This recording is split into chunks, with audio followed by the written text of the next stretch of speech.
15. Hindi ko lang sure ha. Pero nag-edit ako kanina. And ngayon, naalis muna kami. Lang, mukhang nakasaksak pa to. Nakasaksak nga. So, alis muna kami ni Mall. Magbabayad muna kami ng 80, credit card. So, ito na lang yung mga brushes na hindi pa natuyo. Meron akong mga nilinisan kagabi, pero hindi masyado natuyo. Tapos ngayon, tinapat ko sa electric fan. Natuyo din. So, ito na lang yung 4 na hindi pa natutuyo. And, nilinisan ko yung sponge ko. Dito ko nilagay. Alam niyo kung bakit? Pag hindi yan natuyo agad, namamaho, as in bumabaho siya. Pati yung mga brushes, kaya kailangan talaga sa open air. Ano ba tawag doon? Open air. Basta yun, kailangan talaga siya matuyo hanggang loob kasi babaho talaga siya. Lalo na yung sponge. Bago nyo gamitin, kailangan tuyong-tuyo. And, alis mo na kami. Naalala nyo ba yung Ferrari na Lego na ginawa ni Mod? Ito na siya. Ito lang ang nag-iisang laruan na nilagay niya sa car niya. Siyempre, gawa niya yan. Tingnan mo, ang cute-cute. Ginaganon yan tapos sa andar. Basta ginaganon. Tapos gaganon. Ito siya. Pinaghirapan niya ni Mon. Biglaan. Ako ngayon nagluluto ng spaghetti. First time ko. Pero sabi, hindi ko lang. Nanood lang ako ng YouTube video. Para sure. Kasi sa mga nagluluto. Andiyan alis na yung mga friend namin. So, yun. Emergency spaghetti. Totoo na to. Ayan, sweet style yung gamit ko. Kaya ko to. Okay daw. Sarap naman. Daw. So, ngayon ko lang itatry to. Kay Papa to pero ngayon ko lang itatry itong Pure Guayabana Concentrate. And hindi ko mabuksan ito. Hindi ko mabuksan. So, ang gagawin ko, lalagyan ko ng goma. Dali, ang pangit ng view. Lalagyan ko ng goma yung taas. Kahit sa soft drinks, pag hindi nyo mabuksan, lalagyan niya dito ng goma sa taas. Na-try ko kung mag-open siya kasi effective to dun sa dun sa mga soft drinks. Pero ngayon, na-try ko kung bubukas. Wait lang. Diba? Sabi sa inyo bumukas. Yun ang magic ng goma. Try nyo, pag di nyo mabuksan yung soft drinks, lagyan nyo ng goma sa taas. Promise. Mix ko lang. Pure Guayabana. Sarap din. Parang juice. Parang puro. Sarap. I think 250 to 300 yung price ng yung Pure Guayabana. Nagustuhan nila ang aking pinakaunang spaghetti. Ayan, yan na lang yung natira sa buong ito. Diba? Tapos, iba talaga pag may cream cheese Ilang beses yun na sinasabi. Siguro lahat ng vlog ko sinabi ko. Hindi kasi, umaangat yung lasa. And may nag-comment mamaya. Ay, hindi. Sa isang araw. Basta ipopost ko sa Facebook. I think si Tin yon nag-comment siya na sabi niya, trinay nga daw niya yung cream cheese. Naging extra. Sobrang sarap daw talaga nung kanilang spaghetti. Oo. Nakakatuwa lang. Sabi ko sa inyo mag-switch na kayo dun sa cream cheese. Wag nyo na igad-gad yung yung cheese dun sa taas ng spaghetti. Try nyo na yung version ni Mod. Mag-iiba ang pananaw nyo sa spaghetti. Good morning! Andito pa din yung aking sponge. Medyo maaraw kasi.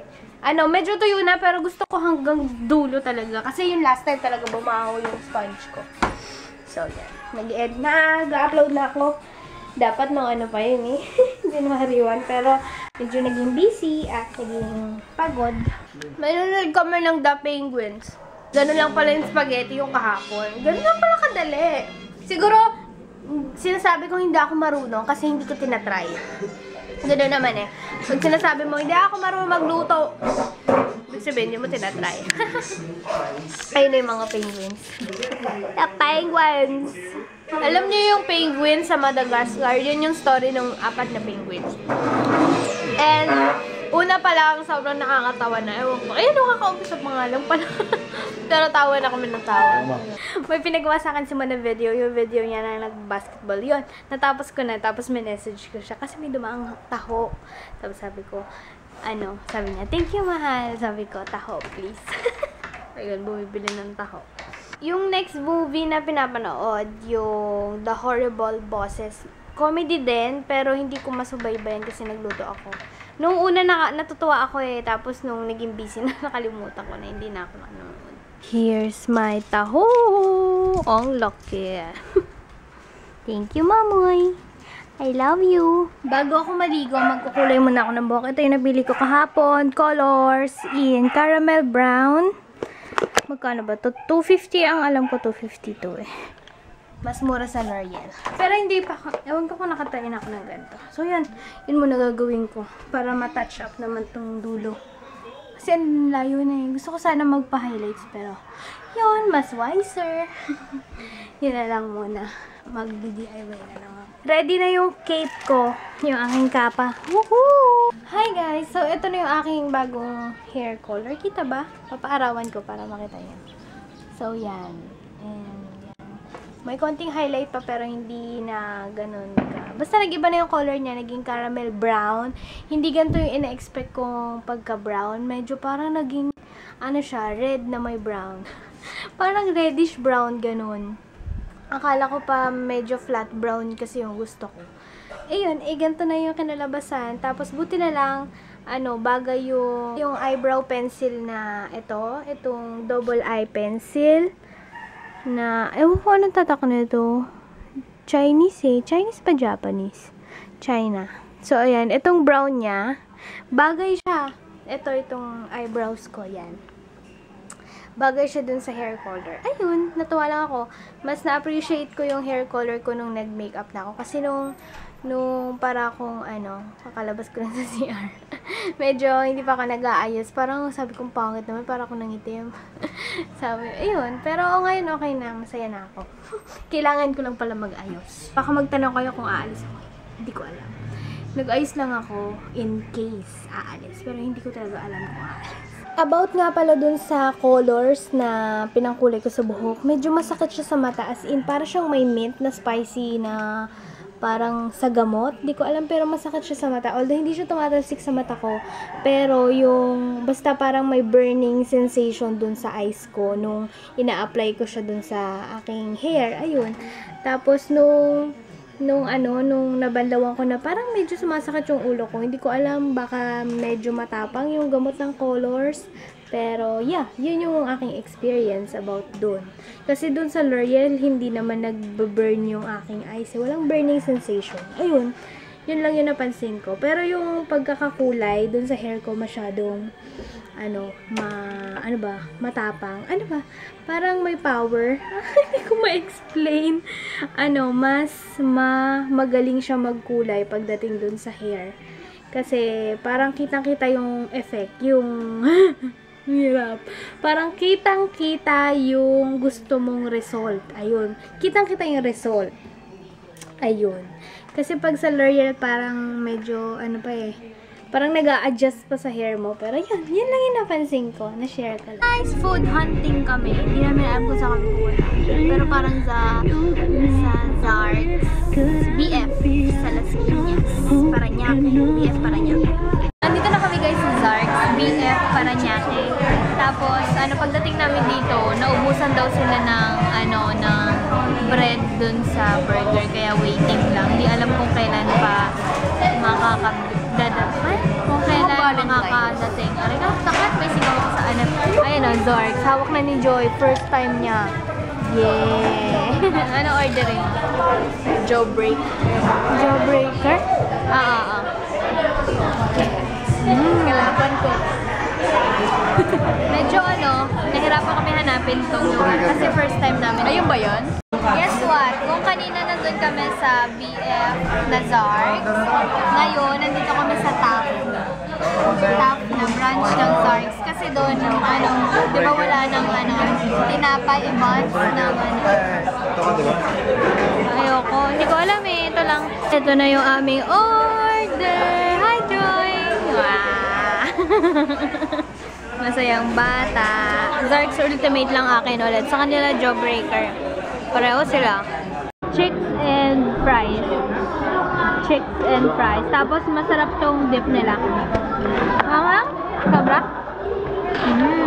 Uy, sarap nga. Masarap. May garlic. Grabe yung anghang nung ito. Talagang mapipil mo yung burning talaga sa top. Grabe. Pero masarap. Ano lang talaga, maanghang lang sobra. Kamusta? Mabigat? Ha? Mabigat. Busog. Kaya sila magkatabi kasi pareho sila nanonood ng NBA. Dito na kami sa bahay. Kakauwi lang namin. As in, kakadating lang. And medyo nakatulog ako sa biyahe. Oops, sa harap ko na. So, yun. Nakaipit na ako kasi mag-ayos na ako. Maghihilamos, ganun. Ayun, ganun pa din yung feeling ko. Medyo ayoko yung feeling na ganito, yung bloated. Alam niyo yung parang ilang araw ka ng busog. Simula pa December 31. Ganito na yung feeling ko na parang, busog lagi, ganun. Pero hindi naman ako ganun ka, basta hindi ko alam. Siguro sa dami ng carbs na nakain ko ng 31. Hanggang ngayon, December 4. Ay, January 4. Ganun pa din.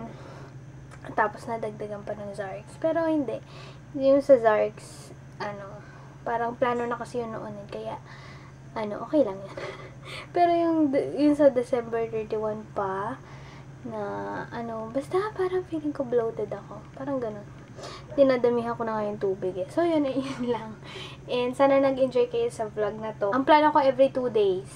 Basta off ko, magva-vlog ako. And kailangan ko ma-inspire para makapag-upload ng videos, ng beauty video. Ewan ko, ang dami kong gustong gawin. And kailangan ko mag-focus sa isang bagay bago ako pumunta dun sa isang bagay. So, yun. Bago ko makalimutan, I want to say hi kay Marjo Ishibashi. Thank you so much for always watching and sa pag-comment mo. And yeah, hello! Dapat papabati ko sa'yo yung kapatid ko kasi natutulog na siya ngayon. And sa sobrang busog yata sa Zarx, nakatulog na din. And pagod. Sana nag-enjoy kayo sa vlog na to. And I hope to see you sa aking next vlog. So, yeah. Thank you so much guys for watching. Good night. Bye-bye. Pero gusto ko yung the interview. Yung haters hate us because they ain't us. Gusto ko nga status yun.